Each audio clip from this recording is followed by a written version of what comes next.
Olá, vamos dar início a mais uma aula no Sistema Criptos. Hoje nós vamos falar sobre esteganografia.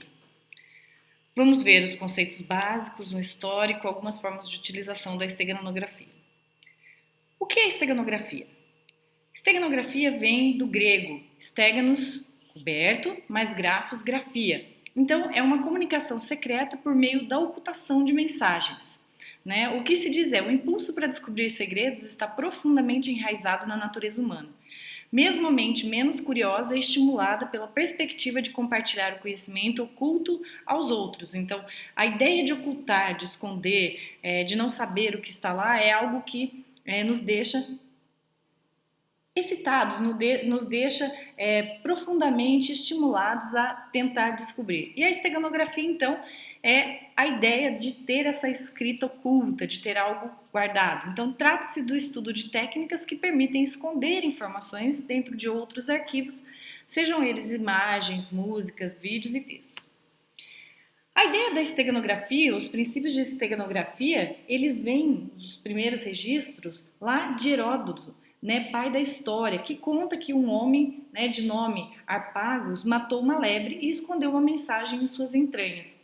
A ideia então é que em seguida ele enviou essa lebre por meio de seus mensageiros, de um mensageiro, que se passou por um caçador até o ponto onde a lebre deveria chegar e a mensagem então retirada de dentro das entranhas da mesma. Então havia uma mensagem oculta dentro da lebre. Data-se também da antiga Grécia, lá no século V a.C. O primeiro relato era que Eschilos, era prisioneiro do rei Davi e enviou uma mensagem para o seu cunhado, tatuada no seu escravo. Então, para encorajar os seus compatriotas a começar uma revolta contra Medes e os persas, ele raspou a cabeça de um dos escravos, que era confiável a ele, e tatuou uma mensagem na cabeça. Posteriormente, ele esperou o cabelo do escravo crescer e então pediu que esse escravo fosse enviado para a Grécia com essas instruções de raspar a cabeça, permitindo que os seus amigos recebessem a mensagem.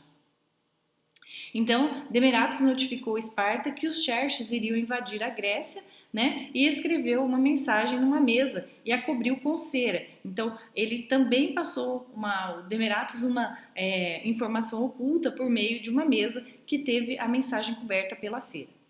Data-se também da Segunda Guerra Mundial, onde os alemães escondiam mensagens utilizando tinta invisível, tais como sucos de fruta, por exemplo, o limão, leite e urina. E as mensagens então eram escondidas em linhas em branco entre linhas de textos aparentemente inofensivos. Então, texto simples, mas tinham essas mensagens ocultas entre eles.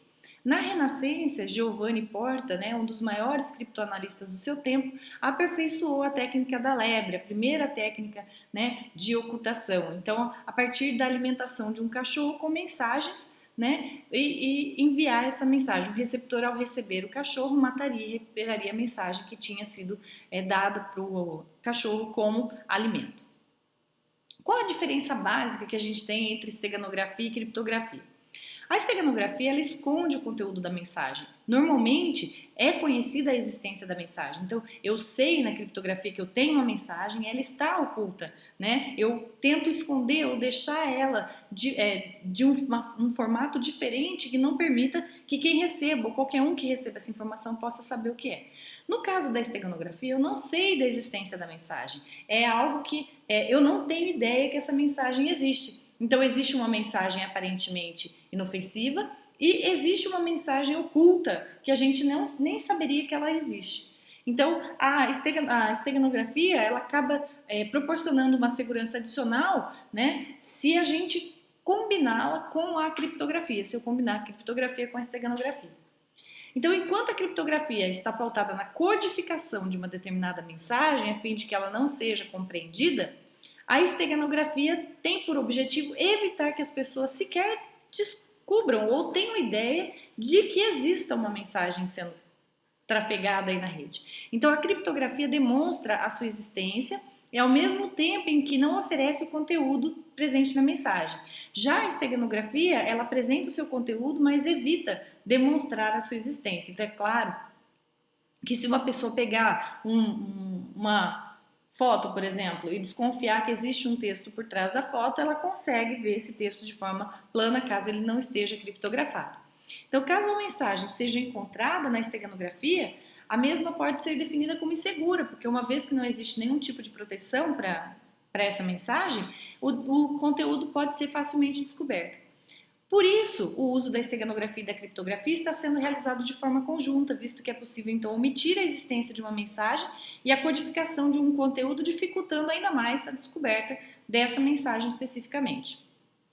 Então, se a gente olhasse a criptografia, eu tenho a ideia efetiva de que existe uma mensagem aqui, porque eu estou vendo um conteúdo todo, mas eu não consigo decifrar. Por outro lado, a esteganografia, eu não tenho ideia que por trás dessa foto, né, uma simples foto, possa ter um texto ou um conteúdo aqui que eu não tenho ideia de qual seja ele.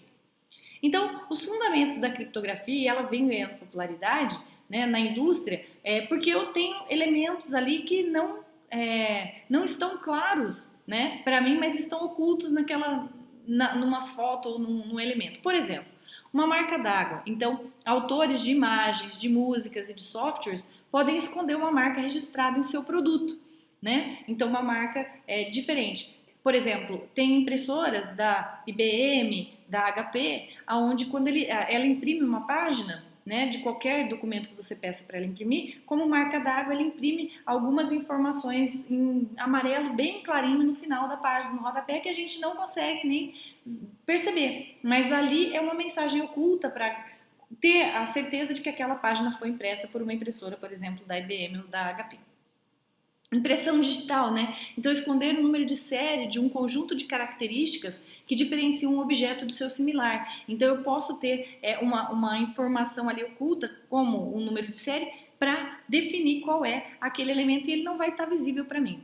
Então, atualmente é utilizada na luta contra a pirataria, ataques e o terrorismo cibernético.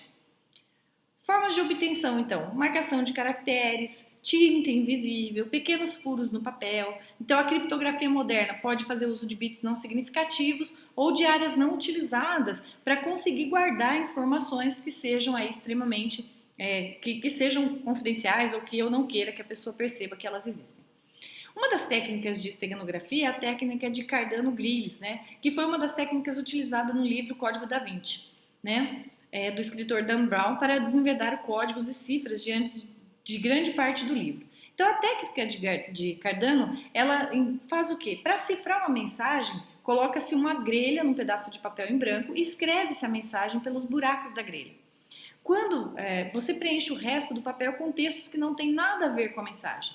Quando alguém recebe esse tipo de mensagem, provavelmente conseguirá lê-la, mas não vai conseguir identificar o real sentido da mensagem, que só poderá ser entendida com o uso da grelha correta do outro lado de quem recebe a informação e pode colocar a grelha para ler as partes das informações que são realmente necessárias.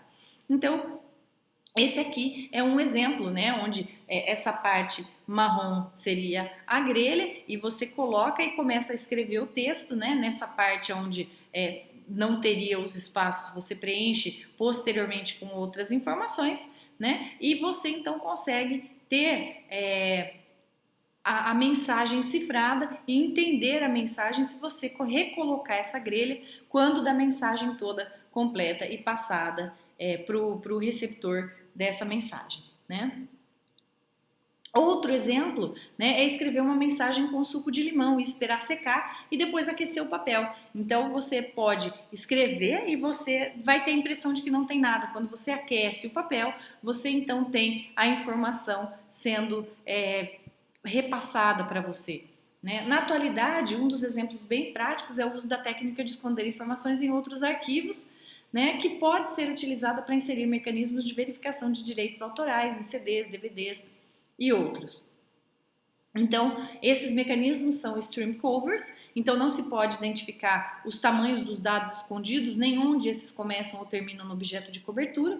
A sua geração é feita a partir de um Key Stream Generator, né? Então algo como uma chave de criptografia que diz em que ordem os bits devem ser inseridos e posteriormente recuperados. E aí, a partir desse Key Generator é que a gente consegue colocar as informações e depois obter essas informações de volta. Então, são técnicas conhecidas como métodos do intervalo randômico, porque ele gera essas informações e posteriormente a gente consegue recuperar.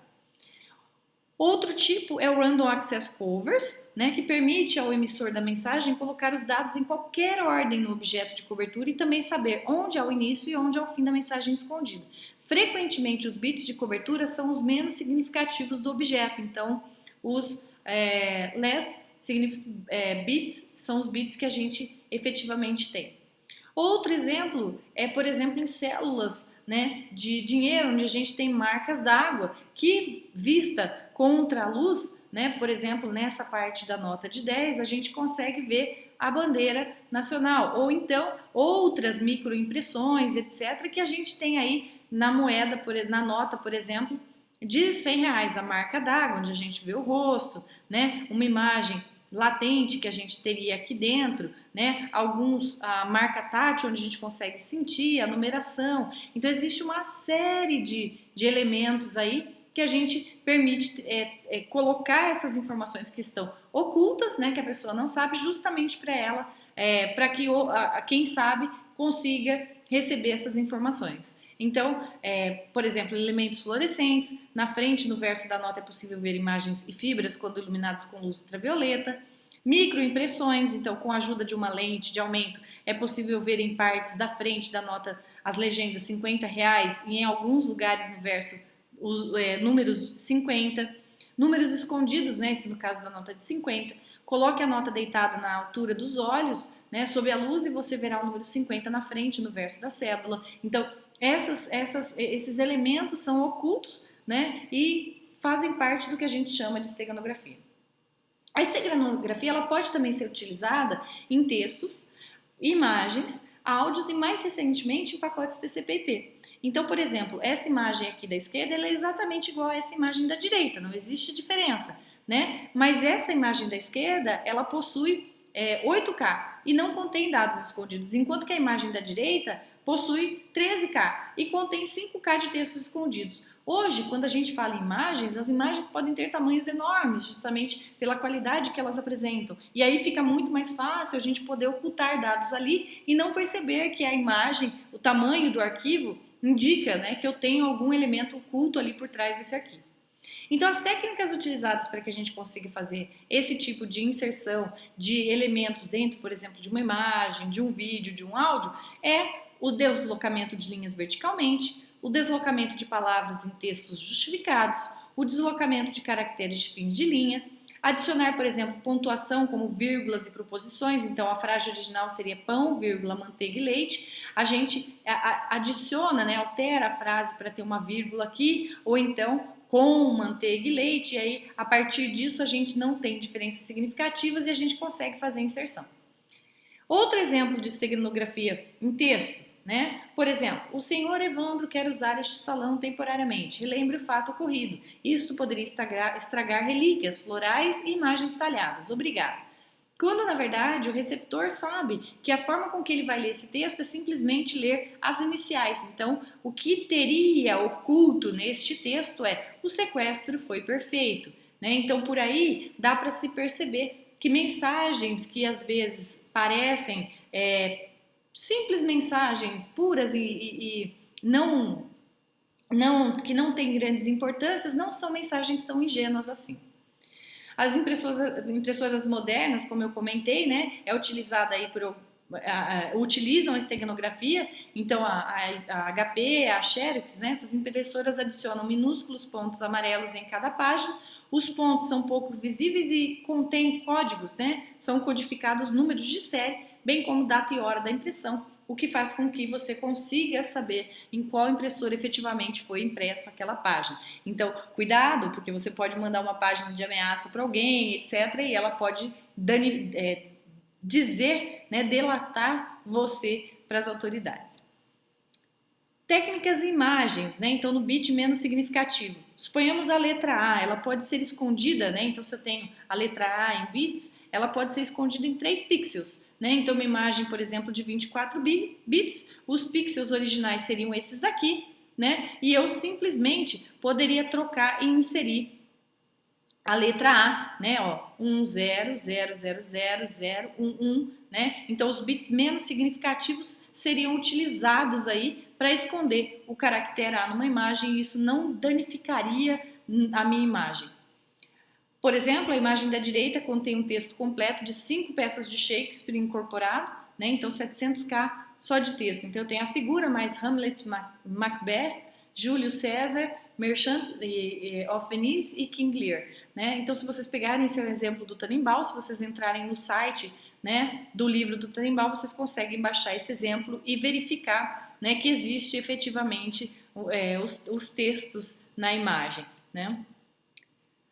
Apesar de parecer uma árvore normal, então, ou uma árvore com uma zebra, né, com pasto normal ali, né, ao retirarmos os 2 últimos bits de cada componente da cor, podemos obter uma imagem quase inteiramente preta, né, e o aumento o brilho da imagem por volta de 85 vezes e a gente consegue verificar a imagem diferente, né, uma imagem preta ou uma outra imagem oculta dentro daquela. Quanto maior é a cobertura da mensagem, né, em termos de conteúdo, de dados, números de bits, etc., em relação à mensagem oculta, mais fácil é para a gente esconder essa mensagem. Por esse motivo, imagens digitais que contêm grandes quantidades de dados são utilizadas para esconder mensagens na internet e em outros meios de comunicação. Porém, não é clara a forma como isso é feito. Então, como é que a gente consegue colocar essas informações ali? Então, por exemplo, uma imagem bitmap de 24 bits terá 8 bits representando cada um dos 3 valores de cor, vermelho, verde e azul, RGB, né, em cada pixel. Se a gente considerar apenas o azul, haverá 2 elevado a 8 diferentes valores do azul, ou seja, mais de 250 valores de azul diferentes. A diferença entre 1 e 0 no valor da intensidade para o azul será dificilmente detectada pelo olho humano. Então, os bits menos significativos podem então ser usados para outra coisa que não seja o armazenamento da cor efetiva. Então, se a gente fizer isso com o verde e com o vermelho, a gente vai ter uma letra de ASCII para cada 3 pixels.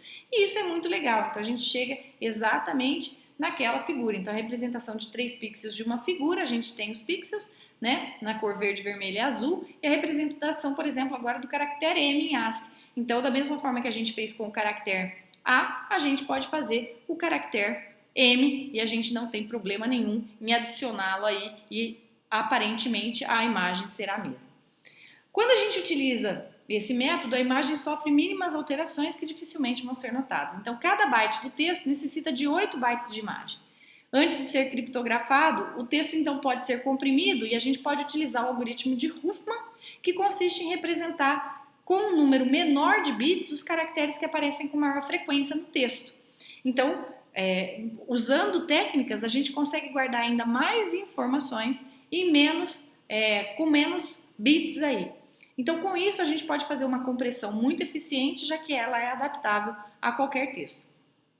Ou seja, se a gente aliar essa técnica com o algoritmo de compressão de Huffman, a gente pode gravar textos maiores do que caso simplesmente conseguiríamos gravar o texto na sua forma original naquela figura. Então, além disso, fica muito mais difícil a detecção do texto seganografado na imagem, porque além do texto estar oculto na imagem, eu ainda estou usando uma criptografia e estou usando uma compressão, tá? E isso é bastante interessante e permite que a gente consiga fazer bastante estrago aí, mandando informações ocultas.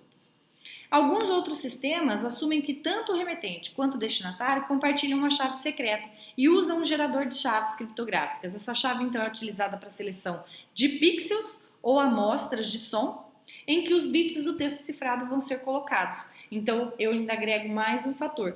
Porém, não é todo pixel que é apropriado para isso. Então, a gente tem que determinar se um pixel candidato pode ser utilizado pela verificação da variação da luminosidade. Então, nem tão alta, nem como numa zona de fronteira, nem tão baixa como num campo monocromático. Então, sempre que um pixel passar por este teste, a gente pode então alterar seu último bit significativo para então embutir um bit de mensagem que a gente queira transformar. Como funciona esse canal esteganográfico? Né? Então, uma imagem em cores original, ela tem lá 1024 por 768 pixels, né? Então eu tenho pixel de 3 números de 8 bits, o RGB. O método vai fazer o quê? Vai utilizar o bit de baixa ordem de cada valor de cor do RGB no canal oculto. Cada pixel vai ter espaço para 3 bits de informação secreta, RGB. Então a gente pode armazenar até 1024 vezes 768 vezes 3 bits, ou seja, um total de 294.912 bytes de informações secretas, sem que a gente faça a utilização da técnica de Huffman, que faz a compressão dos dados. Então, se a gente usar, a gente consegue gravar muito mais do que simplesmente esse tipo de informação. Então, a técnica usa o bit menos significativo, então 1 bit aí por segundo por kilohertz é o que a gente consegue fazer num áudio, né? E a gente teria 44 kbits por segundo em um áudio de 44 kHz. Então, eu esconder dados no eco do áudio, eu posso variar 3 parâmetros: a amplitude, a depressão e o delay. E isso faz com que também eu consiga agregar elementos bastante interessantes no meu áudio e ocultar informações aí que possam ser enviadas. Infelizmente, a esteganografia também pode ser usada para fins ilegítimos. É claro que da mesma forma que a criptografia, a esteganografia também. Por exemplo, se alguém está tentando roubar dados, a gente poderia ocultar, né, esses dados em um ou mais arquivos e enviar como se fosse um e-mail inocente ou um arquivo de transferência. Eu posso enviar na minha foto, por exemplo, um texto, não um texto, um código, né? Se eu trabalho numa empresa, eu posso enviar um código, né? Que eu desenvolvi, que não pode sair da empresa, um código sigiloso, eu posso enviar uma fotografia de um filho, de um parente, ou mesmo de fotos da empresa, sem que ninguém perceba que eu estou efetivamente ocultando informações reais e importantes ali. Então, além disso, uma pessoa com um hobby, por exemplo, de salvar pornografia em seu disco rígido, pode ocultar, né? Pode optar por ocultar as provas através do uso da esteganografia.